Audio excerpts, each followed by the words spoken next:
ado, let me start with our first guest speaker, keynote speaker, Commissioner Sean Duryee. Sean Duryee is the commissioner, as I mentioned, of CHP, the nation's largest state police agency, with an operational budget approximately $3.2 billion and nearly 11,000 employees. The CHP is responsible for maintaining the safety and security of millions of residents and visitors across the Golden State. Commissioner Duryee has a very distinguished career in law enforcement. He served active and duty in the United States Army for 4 years, and then after his active service, joined the CHP in 1988. He has held every rank in the department from CHP cadet through deputy commissioner. He has also served in several other positions, including commander of CHP Academy, chief of the CHP Office of Internal Affairs. Throughout his career, Commissioner Duryee has received numerous honors and awards, including the Governor's Employee Safety Award for the efforts to enhance officer safety training. He's also a very strong advocate for community service and has actively provided service both on and off duty. He has instructed community self-defense courses, volunteered for local church, youth groups, and served as the head varsity coach of a local high school, the best accomplishment, I think. Commissioner Duryee is a strong leader who is committed to keeping California's roads safe. He is a respected member of the law enforcement community and is known for his integrity, compassion, and dedicated to public service. Dedication to public service is what I meant to say, Commissioner Duryee. So without further ado, Commissioner, the floor is yours. Thank you, Bobby. Very humbling to hear that introduction, and always taken back a little when I hear that. It's an honor for me to be here. Thank you for the invitation, and I just want to recognize some of my team that's on the line too, and I'll be turning to them during parts of this presentation. For me, I'll just give you a little bit about me personally that wasn't read in the bio. I'm also a father of 3. I have 3 girls. I'm an all-girl dad. It's something I'm very proud of. It's true. I am a high school basketball coach in the community I live in. Most people know me as the coach. They have no idea that I was the commissioner until it all went public here at the beginning of the year. But what an honor to be here, to tell you a little bit about the CHP, to tell you about the work we do in this area. And thank you. Thank you. I'm going to go through a presentation. Melissa is helping me with the slides. And after the presentation, we're happy to answer any questions that the group may have. Melissa, do you want to go to the next slide, please? So the California Highway Patrol, back up one. Okay. Back up one more. There we go. Yeah, the California Highway Patrol, our mission is to provide the highest level of safety, service, and security to the people of California. We have the best department in California, I believe, in all the state agencies. We have the ability to go out and do things for people that they're unable to do for themselves. We have the ability to go out and serve people in their most trying times. And when you have a public service heart, when you have a servant's heart, there's nothing better than going out and being able to serve the public. 2 of our main goals is to enhance public trust through superior service. We want to go out and treat everybody in California like a VIP. You know, I'll tell you, when I got out of the Army, I was 22 years old. I served 4 years active duty in the Army, and I was looking for a career that allowed me to provide that level of public service. And I chose California Highway Patrol because of the reputation, because of the training, and because of their organizational values, which are to treat everybody with respect, with equity, with equal treatment, and fairness for all. I love that. That's in line with my own personal values. That's in line with how my parents raised me. And as it is with the majority of the 11,000 men and women that work for us. So we're proud to be here with a heart of service and to be out there serving California. Another one of our goals is to invest in our people, to recruit and hire a qualified workforce from all segments of society. We live in a great state in California that is diverse in geography, it's diverse in culture, it's diverse in art, it's diverse in food. We need a highway patrol that reflects that diversity when it comes to culture, when it comes to race, when it comes to gender, and when it comes to persons with disability. And that is one of our goals. When I took over in February, I had put out some priorities and expectations to the members of the department. One of those priorities was to get out and engage in the community and come up with a custom recruitment plan for each area that will go out and accomplish that goal that I just spoke of. Another one of my priorities is to realize to be effective as a police agency, there's a core principle that you have to police to the standards of the people that you serve. The Highway Patrol was established in 1929 with a desire to standardize traffic enforcement throughout California. We have to live up to this expectation of the people that we serve today. That mission in the last 90 plus years has evolved quite a bit, but the core fundamental of serving the people and living up to the expectations of the people will never change. Melissa, go ahead and advance the slide. As you all know, we live in one of the biggest states. We have nearly 40 million people in California. It nearly match that with registered vehicles that are in California. We serve the people of California through geographical areas and divisions. The CHP is divided up into 8 field divisions that geographically serve the state. The 9th field division is our protective services division. In the mid-90s, we merged with the state police, and the CHP became California State Police. And with that came the responsibility to provide protective services to all state facilities, state buildings, the governor, and state constitutional officers. So that makes up our 9th field division. We also have 4 headquarters divisions that run the business side of the department, and those are all located in Sacramento. Each of those divisions is broken down into a smaller geographical area that we call area offices. We have 103 area offices. Each of those, they range from size of maybe 30 officers up to 110, 120 officers, depending on the size of the area that they serve. Some of them are very big in geography, small in population. Others are the opposite. They're very small in a very compact area, but they serve a higher population of people. To get the communication out there, the communication centers is an important part. And currently we have 25 communication centers ranged throughout the state. The CHP is also the statewide coordinator on commercial enforcement throughout California, so big trucks. And we have 17 commercial inspection facilities strategically placed throughout the state that help us in that. All right, next slide. I'd mentioned that, we started off with this core function of standardizing traffic enforcement. Back in the 20s, each county would have a traffic squad.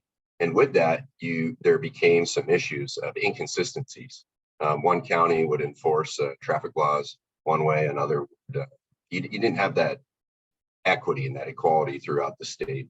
So in 1929, the California State Legislature established the California Highway Patrol and standardized that. I'd mentioned that we've evolved quite a bit from that. And I think when a lot of people think of the CHP, they think of us out there just working traffic. There's so much more to that. And this slide reflects some of those different operations. We have a robust air operations unit that does the majority of medevacs in our rural areas of the state. We're responsible for those.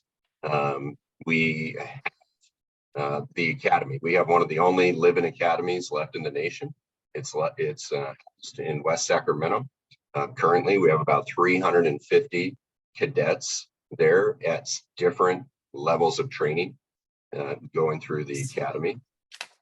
We also have a canine program. We have horses, we have motorcycles, we have bikes, we have investigative services units, we have multi-accident investigation teams. And so it just gives you an idea that there's a lot more to the CHP than writing speeding tickets and investigating crashes.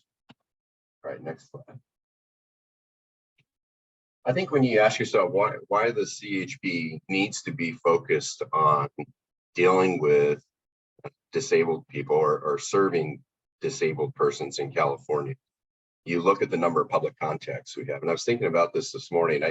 Next to the DMV, I can't imagine another state agency that has more public contacts than the CHP. The slide there shows we average about 1.75 million enforcement contacts per year. I think you could double that when you add in the non-enforcement contacts, when you add in the community events, the motorist services, the stopping and asking for instructions. We need to be well-trained to be able to serve people with disabilities in California and deal with these. Oftentimes when we come in contact, we're dealing with them during a critical incident for them, whether it's a car crash, or somebody needs medical aid, or somebody in crisis.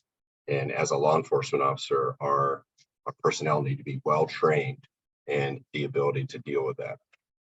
We do that through several ways. First, I mentioned our academy.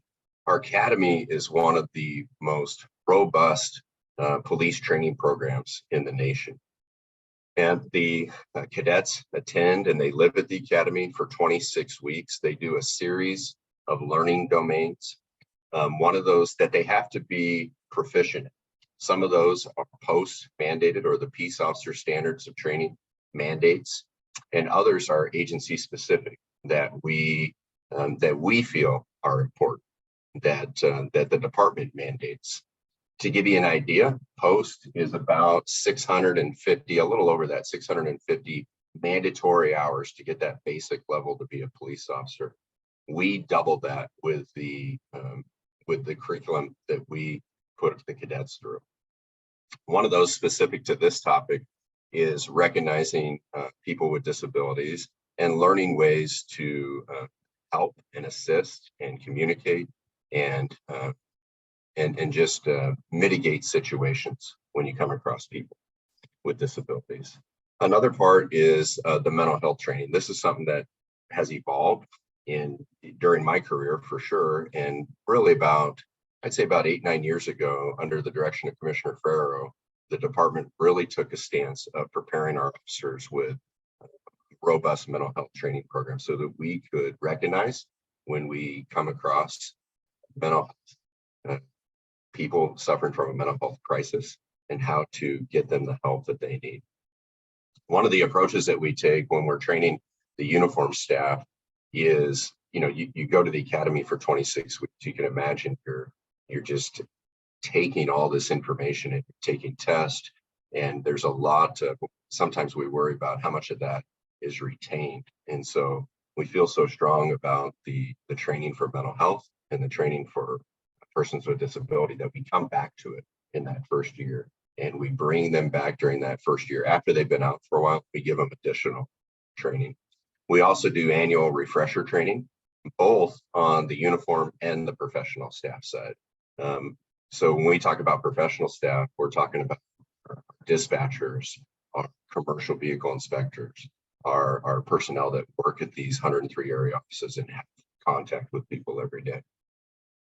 All right, next slide.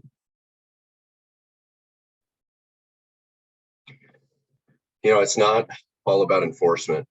We're there to serve. We're there to serve the public. We're there to help them when they need help. And even when it doesn't have to be a police officer, we're in a unique position. I tell my people often that there's very few professions that you can treat the customer with VIP status at no cost to them.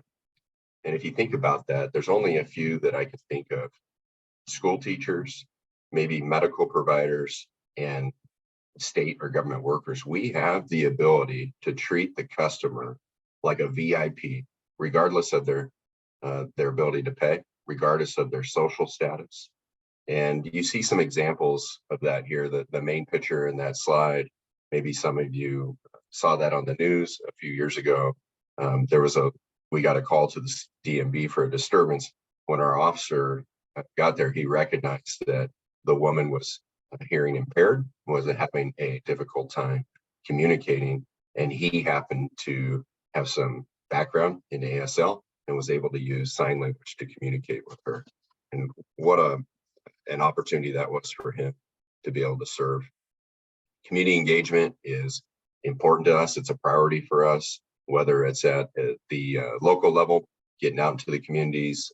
We're going to talk a little bit about abilities fairs and job and recruitment fairs, and then something that's going on right now, the Special Olympics is another opportunity for us to engage. All right, next slide. Just wanted to highlight a couple of our guys that were doing that exactly what I just talked about, going above and beyond. This is Officer Tom McGuire. He was a motor officer out of our Contra Costa area office. He has since retired after a long career with the CHP. Nearly 16 years ago, or it was over 16 years ago now, back in 2002, Tom happened to come across a crash with an infant that was severely injured and was in cardiac arrest. Tom performed CPR, he did rescue breathing, and eventually was able to resuscitate the victim in the collision, Christine McIntosh, who you see there. This picture is when they reunited 16 years later, and Tom was able to reconnect with her. And just an example, this is the type of work that our men and women are doing every day. Next slide. I love this picture. Those of us in the Highway Patrol know the story and maybe the feelings that this brings up, but this is Officer Nathan Taylor. He worked up in our Gold Run area, which is on 80 up between Sacramento and Truckee. This picture was taken during a winter storm where this elderly woman was unable to, she had crashed her car and was unable to walk to Nathan's car where he could take her and get her some help. Nathan picked her up and carried her, and somebody snapped that picture of him. The significance of it is that Nathan was killed doing the same thing a few days later, where he was hit and struck and killed in an accident on March 13th in 2016. Just the heart of a servant. Nathan didn't do this for fame or glory. He just wanted to serve, and he wanted to help somebody that couldn't do something for themselves. What a hero. Next slide. This is more of a recent post. This was put up on our social media just from the Chico CHP area office. This is Ian. Ian loves law enforcement. Chico CHP claims that they are his favorite, and he came and visited the office, and they treated Ian to a tour. His favorite was the getting to check out the Dodge Charger patrol vehicle and get his picture in front of it. So that is an example of our community just or the law enforcement community going above and beyond the traditional role of law enforcement and engaging. Next slide. One of the things we're proud of, and I know some of them are on this presentation, is our advisory for persons with disability. This is the CHP's committee that advises me and the other members of executive and top management on ways that we can assist, better serve the community with persons with disability, how we can recruit people with disabilities into the different roles of the CHP. And I just want those that are on the presentation to know that how proud we are of them. This is not, this is a job that's above and beyond their normal duties. They volunteer for this, and many of them serve in this capacity for several years. I'm going to call her out, but our committee chairperson, I hope is on here. Riza, are you on? Good morning, Commissioner. I'm here, sir. Good morning. So I was wondering, Riza, would you be able to just talk a little bit about your role and maybe introduce yourself and what drew you to serve in this capacity and maybe some of the good work you guys are doing? I'd love to. So this is a volunteer committee that we all just believe in. I got recruited by my old lieutenant, who's now my chief. He knew I had a background in ASL because my mom was an interpreter for the hearing impaired and visually impaired back when I was a kid. So I had always grown up in this community. Like it wasn't a thing. They were just people, they were friends. Everybody we knew needed a little extra time or they needed a little extra help with something. It was something that was so normalized for me that I didn't understand that this wasn't normal for everyone until I was probably in junior high. So Chief, knowing that this is where my heart belongs, recruited me into this and then somehow convinced me that I could run this program. And I'm still not quite sure how he got there, but thankfully everyone's been able to sort of let me run with stuff and try and figure things out. So we are an 11-member committee all throughout the state. And that's one of the things that we're most proud of is that this committee is not just located in Sacramento. We have members in Winter Haven. We have members in Golden Gate. Like it is literally a statewide committee. So we're able to bring in all of the regional knowledge that we have and all of the community knowledge we have in order to sort of impart with training and experience and community outreach in order to change hearts and minds. Our whole goal is to help our officers and our members understand the community better and help the community understand us better. So that way we can grow together and we can kind of improve everything as a unit. It's really fluid. I'm a lowly officer, right? Like I don't have any rank to me, but because I believe in this so much, they've let me come up to a leadership role in this. But we've had chiefs, we've had lieutenants, we have a whole swath of basically the lieutenant side of our clerical staff, so our OS2 and our OS it's great that we have all of this different structure and rank and experience to be able to help. So one of the things that we've been able to do is we've been able to go out in the community and we're part of the Abilities Expo, which is the first time that a law enforcement agency has gone out to actively recruit in the disabled community in order to help sort of get rid of all of the misnomers and the misinformation and actually have these one-on-one conversations where we can answer all of the questions that these people have and then convince them to come work for the Highway Patrol. Because I think this is the greatest department we have. I mean, I bought it all hook, line, and sinker. The guy who talked me into this was on Governor Schwarzenegger's protective detail. And so he was telling me all of these awesome, amazing stories, but the ones he really loved were when he was serving his community. And that's all we want to do is we want to be a part of this community and we want this community to be a part of us. So if we can go to the next slide, I think that's the one on the Abilities Expo.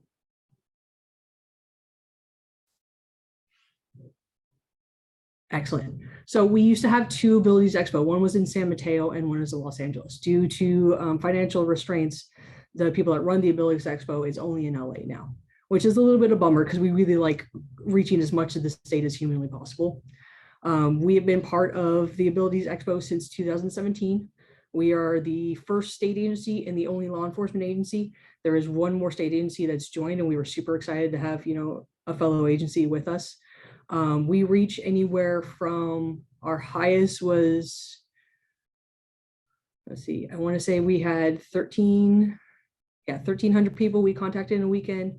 Last year, this year in March, it was 9,000 people that we were able to contact. And we bring a shiny car out there and everybody comes and hangs out at the car and we just answer questions and engage with the community and recruit as many people as possible. And they are the most rewarding days. Like they really they fill us all with so much hope for where we're going to go as a state. They're also exhausting days because I'm not that big of a person, and being that big and that loud and that outgoing for so long, by the end of the day, we're like, okay, I just need a nap and not to talk to anybody for 5 minutes. But they are the best days. We figured out some lighting issues so that way we can get people to sit in the car and illuminate their faces, and we're getting like these just glowing kids, and it's awesome. We had miniature horses in the car last year, and that was a hoot. All kinds of dogs, and it's just the best time we've ever had, and we're really doing some awesome recruiting. We actually had the mom of an officer who was trying to get her son to quit the academy. And her and I had a 45-minute conversation, and then she came back the next year to show me his graduation pictures. So those are moments that we couldn't do anywhere else. And we're so grateful for that. Next slide, please. So again, this is the one up in San Mateo. Those are 2 members of our committee. One of them is hearing impaired, and the other one is up in recruitment. And then the guy in the middle is actually the son of one of our committee members. So we get to make this a family event where we actually bring our families that come out and join us for the day, and they get to go run around the expo and see cool stuff and rock climb a wall and get their face painted. So it's really a family oriented event, which we love. That's Kevin Leland on the right hand side. Kevin unfortunately isn't with us anymore, but he was just the best. And having someone who understood what life was like from his vantage point, it opened our eyes to everything that we needed to improve as a department. All right, next slide, please. So we just had our Special Olympics. I know Commissioner Duryee ended up doing the torch run, I think Monday. It was Monday, yeah. Awesome. So that is one of the things that we love to do. I volunteered all day Saturday and Sunday down in LA, and we got to hang out medals and hang out with the Olympians. And it's so amazing what everyone can accomplish when they put their minds to it. And it's so much fun to root for them and encourage them and have these conversations with their parents and have these conversations with them about other opportunities and employment opportunities and really changing their idea of where they can work later on in life. Great. Next slide, Melissa. Reza, maybe you could talk a little bit about the event you guys host at the Academy in October. Okay, so we are going to be at the state capitol again in October. It's going to be October 12th, which is a Thursday. This will be the 6th time we've done it. The first time was in 2016. So I just joined the committee and got pregnant. So this was my baby. This was the whole thing that I got to focus on during my pregnancy, was building this expo. So I'm very, very passionate about it. The entire point of this expo is to get everybody together in October. We all have our different national deployment and awareness job and resources fairs. And the whole idea was to stop competing with each other and to get all the state agencies together and to get us all focused in one area so we could recruit from the same community. Because as we recruit people in the hiring process, they jump from state agency to state agency. So even if we don't get them at first, we're going to get them at some point. So the whole point is to get them into state service, and then they can float as needed through the different state departments and just increase everybody from the bottom, right? That's the old Abe Lincoln quote, all boats rise with the tide. We want not just increased employment from the California Highway Patrol, we want it across the state agencies. So we're trying to get everybody to work together. Our first year was interesting. We did it on a Saturday. It didn't work. This time we figured out that Thursdays are like the prime days to get everybody out there. At our height in 2019, we had 45 different state and local agencies. Right now, we have 22. So it's a build-up process back from the pandemic. This community was really hit hard with the pandemic. It's taken a lot for them to come back out into public. We understand that. We really want everyone to feel welcomed. So we're working on a banner. It's in Comar right now. What Comar is our community outreach and media relations. So they're developing a whole bunch of banners and iconography so we can post it all through social media. We're up to, like I said, 22 different state agencies. We've got a program for the day. So for setup, it's going to be from 8 to 10. And we're going to be on the east side of Capitol One. Like normally we're on the west side, but because of all of the construction that's going to be going on, we're going to be on the east side. So it's going to be a whole different visual spectrum. We're going to have lots of trees, lots of green foliage. It's going to be very beautiful. Better access for foot traffic. It's going to be a little interesting for us for loading and unloading, but as always, the CHP is going to be there to help you unload your trucks, set up your booth, and then you guys can go park where you need to park. Parking is still on your own. The way we handle this and keep this free for all state agencies is we cover the cost of the bathrooms and we cover the location. So that way it's free for all state agencies. All you guys have to do is cover your people working that day and parking. A couple of questions popped up while you were talking. One, is it available for all state agencies? Yes, Yes. all are invited. And yeah, we can put out some more information. Maybe we could share with Bobby, and would that be the easiest way to disseminate that, Bobby? Additional information. Yes, absolutely. Just provide us and we'll distribute that. Yeah, and then somebody else had asked a question about, how does our advisory committee work when it's spread throughout the state? Can you talk a little bit about how do you guys meet and how often and frequently? Yeah, of course. So we meet quarterly, and to keep the physical impact on the state low, we meet via Zoom or via WebEx is what the Highway Patrol uses. So all of our stuff is done through emails and phone calls and telegraph, except for in October. We all come together in October and we meet at State Capitol when we're already going to be there for the Job and Resources Fair, because we're already up there. That's when we meet in person and we do all of our member votes and everything that we need to do for the fiscal year. We are working on a website that'll be bannered underneath the CHP that'll have all of this available for you. It'll have all of our meeting notes. It'll have links to all of our meetings. They're all recorded right now, so they will be available for YouTube later. We're doing all these things to make sure that we're in line with the Bagley-Keene Act and that we're actively engaging with the public and have a seat at our table for the public.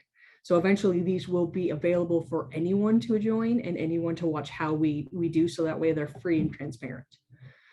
So it's quarterly meetings. I want to say it's January, May, August, and then October. So it's pretty spread out through the year.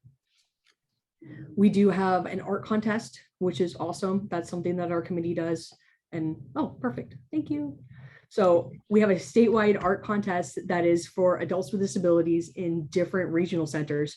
And we send out flyers and awareness for this. And then we have submissions, and whoever is picked for the winner of the art contest is honored at the Job and Resources Fair. It's a huge, huge thing. It's not as well known as we want it, but we're only in the fledgling stages of this project. We've only been doing it for about 3 years. So this is a lot of building all those relationships and building all that community engagement to be able to get more art. I think this is the biggest we've gotten it, and we got 17 or 18 different art submissions this year, which was exciting. And we've already picked our 3 winners. So we're working on all of the notifications now and getting everything pushed through chain of command, so that way we can honor them in October. I did add my email to the chat. So if you have questions or you're not sure or you want more clarification, email me.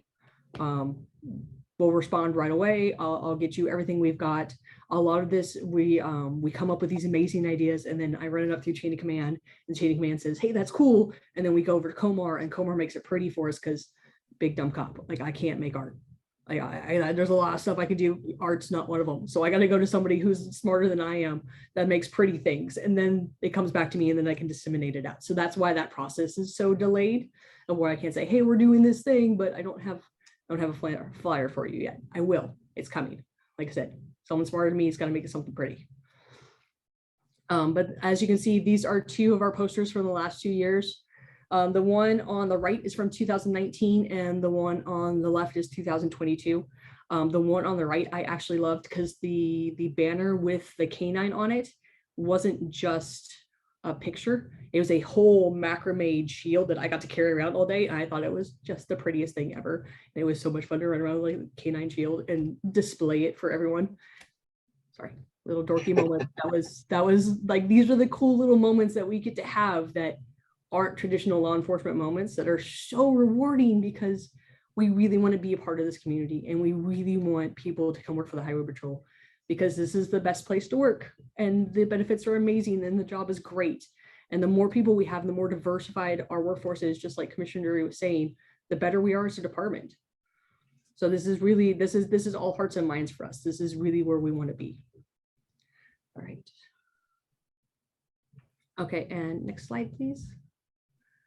So there's my contact. And if you have any questions, or you have somebody that you would like to go to the art or to the Job and Resources Fair, please send it out to us. For the timeline for that day, from 8 to 10 will be set up 10, we'll open it up for everybody and kind of engage and talk to the community. I'll do a little quick presentation around 11, and that'll be mostly like the art contest and the Disability Awareness Award. Those are two internal awards that we give out at the National Disabled Employee Job and Resources Fair. And then we will have the Southside Art Center, which I'm very excited about. Last year, we normally have the Early Birds, which is a band of adults with disabilities who write their own music and do cover songs, and they're amazing. And for some creative issues, they broke apart about 2 weeks before our event, and we were absolutely gutted. So we found out that they have gotten back together and they've created a choir now. So we will have a choir at the event, which is it's kind of exciting. I don't know exactly how it's going to go. It's going to be fun. We're really excited to see exactly how this works out. And then we'll kind of hang out until noon or till 2 o'clock. And at 2 o'clock, we'll break everything down and clean up from there. So it's a fun day. It looks on paper like a short day, but like I was saying, these days are so engaging and you're so involved with the community and each other. By the time you finish this 6-hour day, you've packed everything up and you've returned to your original locations, it is a 9-hour day and you're wrecked. So that is our goal, is to make sure that this is open to the community, open to all state agencies, to get everybody engaged as much as possible. Eventually, we want to grow this big enough where we have kiosks where people can actually come and do LEAP certifications and then apply for jobs on site. Like, that is the eventual goal. As we get more state agencies involved and we get more funding involved, that is our eventual goal. Awesome job. You guys can see why Riza is the chair and so passionate about it, so proud of her, the efforts that they're doing. When you meet the other members of the committee, they're all as equally vested. So thank you. I'll just add my personal support and endorsement for the event. If we didn't say the date, I think she did, but October 12th, mark your calendar. We will, we'd love to see everybody out there. Last year was the first year that I attended and was blown away at just the spirit there, the ability for the community to come up to not just the police officers, but every state agency that was there. It was just it was a carnival-like atmosphere, very, very fun. One of the highlights, we have our big draft horses out there, and those guys are like celebrities. People line up to take pictures with them. So good job, Riza. Good job to the rest of the team, and hopefully we see you out there. Somebody had asked a question. She was talking. Yes, we can share these slides and all the info. We'll share those with Bobby. If he doesn't have Bobby, free to send those out to the group. Absolutely. Just a couple more slides, and just want to highlight some of the things that we're doing in the department and working in this area. We're working on a video message that will go out. It's currently in development that will help us in our recruitment efforts, and letting people know that you can work for the Highway Patrol with a disability. If you there, even as an officer, I think of an officer that tragically was struck between two cars, lost both his legs, and has since returned to full duty with prosthetics on both legs, and has the ability to do everything that an officer that he did before the injury, whether it's in the uniform side of the professional staff. We have something for everybody, and that's kind of our motto. We want to get that message out. So we're going to use that video message. We're going to use our social media platforms to promote that, and just really hopefully improve our numbers of persons with disabilities that work for the CHP. Next slide. I talked a little bit about this just now, but I'll just wrap up with, now go ahead and go to the last one there. So I'll just wrap up with, we have a responsibility as state workers to serve the people of California. All of us do, and every member of the state. And we got to figure out and look for that next best thing. We're always striving in the Highway Patrol to never become stagnant, to be searching for the next best training, be searching for a way to be more efficient, to better serve, to better recognize. That makes me proud to be a member of the CHP. I'm humbled and proud to lead such a great organization and be part of such a great broader state family. So thank you for having us. We're happy to answer any questions that you might have. Thank you so much. And we can stop sharing the slide at this point, unless there is, thank you. Great presentation, wealth of information. This is what we do here. We try to bring informed presenters such as yourselves to present before our audience. One thing, I'm also a big fan of the NDM event that you guys have been putting on for the last several years. I personally attended one of those right before COVID, and it was a lot of fun. Just like Risa mentioned, it's a great thing.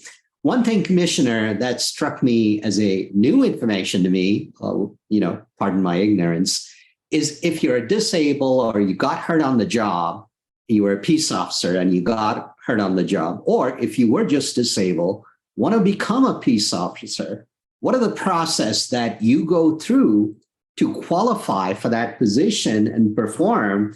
I think you mentioned like 1,300 hours of course training to become one. You're a safety classification, so there are certain requirements there, right? Right. Yeah. So really, you have to be able to meet the minimum qualifications. And I don't remember those off the top of my head, but there's a series of minimum standards that you have to be able to meet. And so the officer that I mentioned that was struck and lost both his legs, he had to be able to run just like he had to before, and was able to successfully pass that battery of tests and was released to full duty. We have an officer now that suffered a tragic gunshot wound and lost one of his eyes. And we're working through that now to see if his vision is at the level that he can still go out there and patrol. And so far, so good. It's been very positive with him as well. And so we're going to do everything we can to get the employee out there, as long as it's safe for them and safe for the public. So basically, as long with the accommodation or whatever that you need, you can perform the essential functions of your job and meet the minimum qualification, you could be in that position, right? Absolutely. We don't hear too much about this, and I'm glad that you're promoting this through video and you're talking about it, and that's great news. Is there a definitive strategy that CHP will be utilizing in hiring person with disabilities who might have this sort of a background? What do you mean, Bobby? Meaning that within the state service, and it's a non-safety classification, we have a disability parity rate, right? And what that means is that each state entity are trying to target hiring person with disabilities. At least 16.6% of the workforce should be a person with disabilities. That's the goal. Right. And so what strategy are you following to fulfill that objective? Yeah, I think his education is the biggest role, is getting the word out that you can work for the Highway Patrol with a disability. I think our number, don't quote me on the exact, is somewhere around 10, 11%. We want to get that up to 16% too. Most of those will be in our non-safety job requirements, right? But we want to educate the public. That's the efforts of the videos, the efforts of our social media. It's the work that Risa and her team are doing, going out to the job fairs and educating our recruiters. They're out at other events. That there's a role in the Highway Patrol for everyone. Great, terrific. Well, I'm really happy to hear that. Do we have any questions for Commissioner Duryee or Officer Reese? Please either unmute or raise your hand and ask the question, or post it on chat. Bobby, there is a question in the chat from Gabby Van Bell. Gabby, do you feel up to unmuting? I'll give it just a second. Okay, I'll go ahead and read. No, it's okay. I'm sorry. You It took got me it? a Oh, second. please, thank you. Oh, Yes. great. Okay. So my name is Gabby. I'm from the Secretary of State's office, and we were recently discussing added security measures at our agency. And I know we have a lot of CHP folks around our area. We're very close to the Capitol. And I was wondering if you have or if you have any information or experience with accessibility issues when you add security measures across state agencies, for example, like metal detectors, things of that nature. What type of accessibility issues have you faced? Yeah, good question. That's a great question. It's something that we work with all our partners as we, especially the swing space is a good example. As we develop the facility, we were working with them from day one, and we're taking all those things into account. We're looking at all the facilities that we run throughout the state, and how can we make improvements both for our employees and the public we serve with people with disabilities. We've made several changes to our academy. Our academy is, oftentimes called the crown jewel of the Highway Patrol, but it was built in the 70s, and there were a lot of issues with it that weren't ADA compliant. So we're constantly going in and evaluating. We're looking at counter space where we interact with the public and making sure that there's lower counter space to benefit, to serve those members of the public that may be in a wheelchair or otherwise would need that service. So it's definitely something that we're constantly considering. With security, it sometimes can be a challenge when you're looking at like metal detectors or other things, because you're balancing that technology with the ability to efficiently move people. But it is something that we're always considering and taking into account. That's a great question. Thank you for your question. There's another question. Can you comment on training to officers regarding communication strategies with deaf, hard of hearing individuals?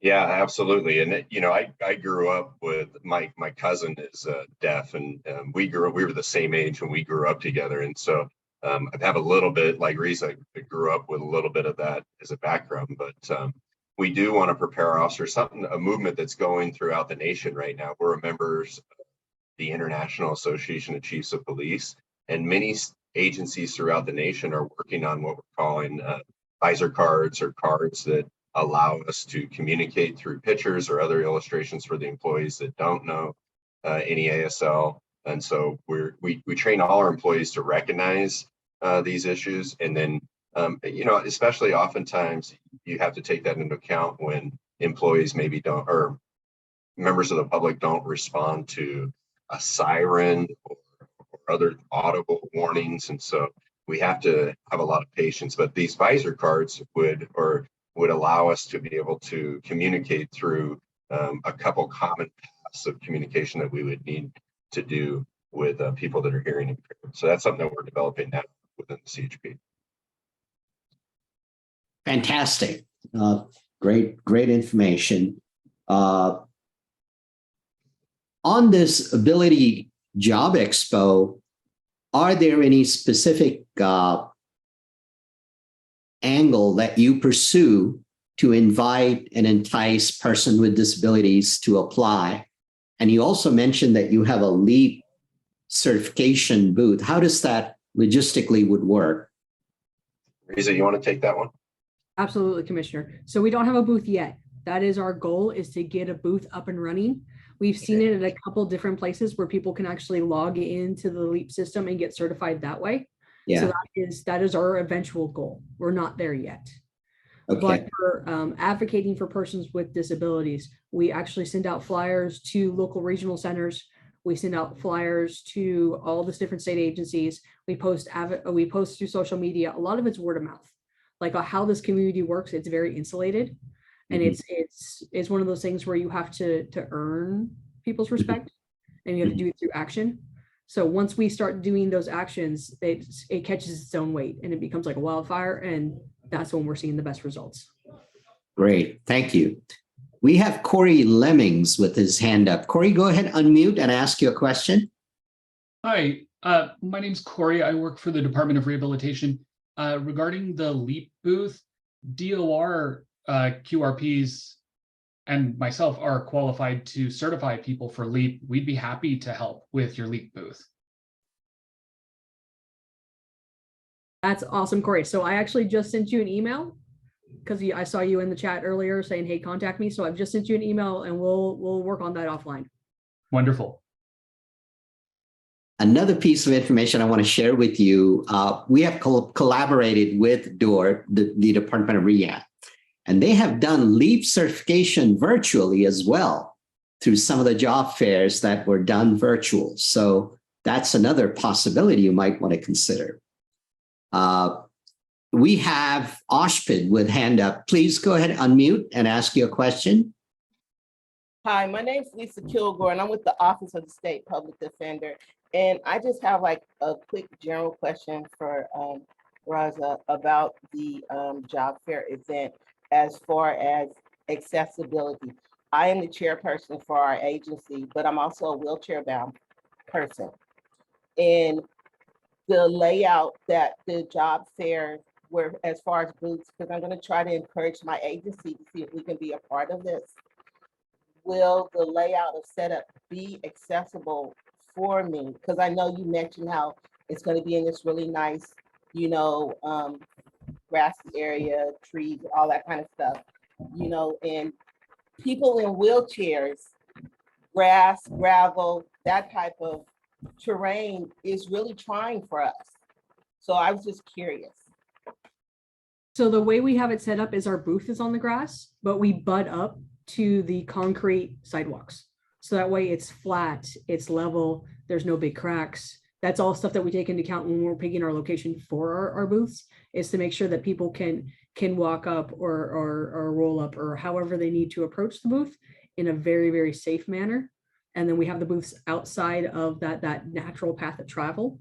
So that way it's safe for you guys. Like that is something that is absolutely, accessibility is put into our thought in our planning before we start these events.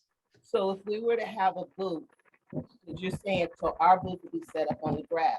So it's up off the curb. So would I have accessibility to go from our booth, you know, to move around is my question. Yes, I'm going to put you in a corner where their two sidewalks meet, and I'm going to have you on the sidewalk. Okay, awesome. Thank you. That's when we have everybody set up. It's not a formal, like, this is your location. I look to see who's arriving, what area it is, and then put you guys where I think you're going to be the most successful. So that way there's no empty spots. It's visually stunning. It's a nice, thorough path. So that way it draws everyone's attention in, but it's safe for you guys. Cool. Thank you. You're welcome. So I have, Bobby, I want to actually just give a suggestion. Risa, this is Susan Turnquist, the SDAC chair. And hi, nice to talk to you.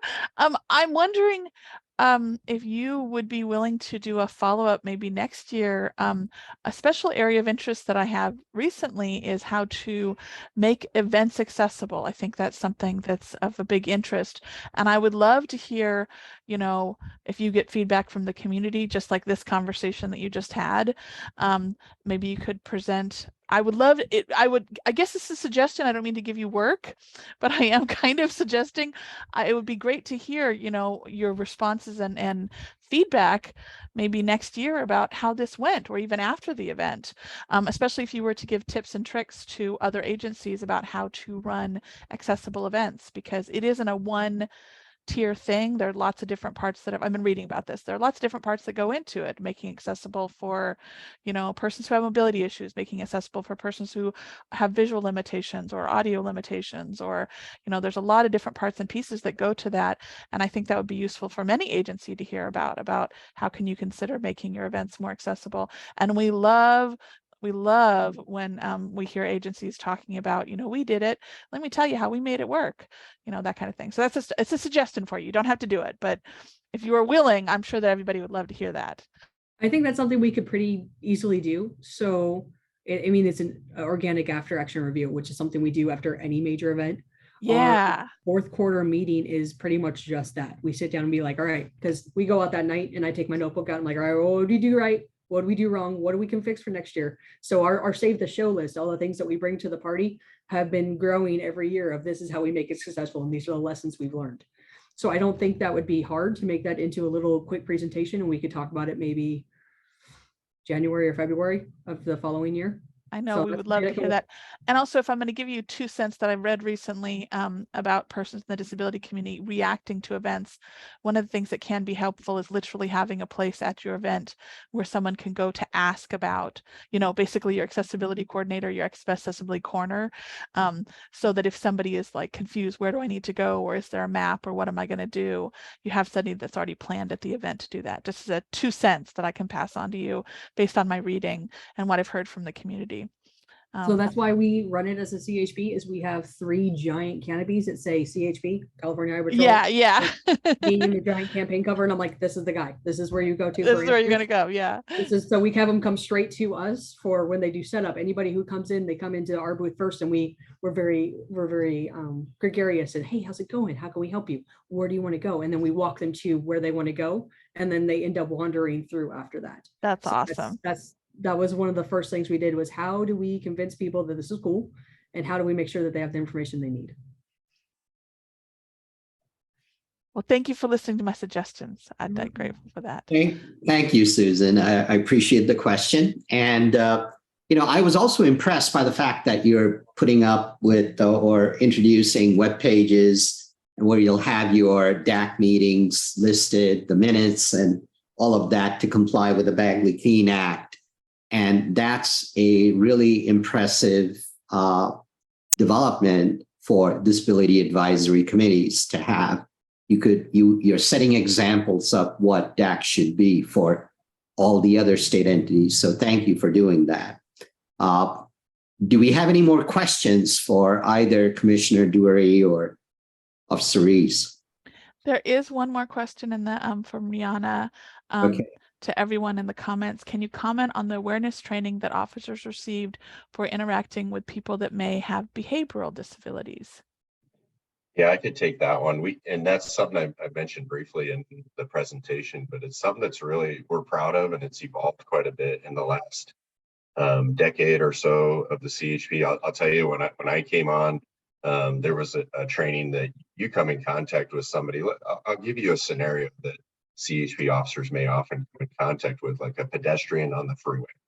When I went through the academy 25 years ago, you would approach that person, you would ask them to get off the freeway, then you would tell them, and then you would really quickly escalate to a use of force in making somebody get off the freeway. Now, I'm proud that is antiquated, and that's decades ago, and we've evolved from that, because although there are some people that may just there's a small percentage of people that we come in contact with that are just not going to go with the program, or they have disdain for law enforcement, and that's different. But there are a percentage of people that we come in contact with that just have a mental disability or just do not understand.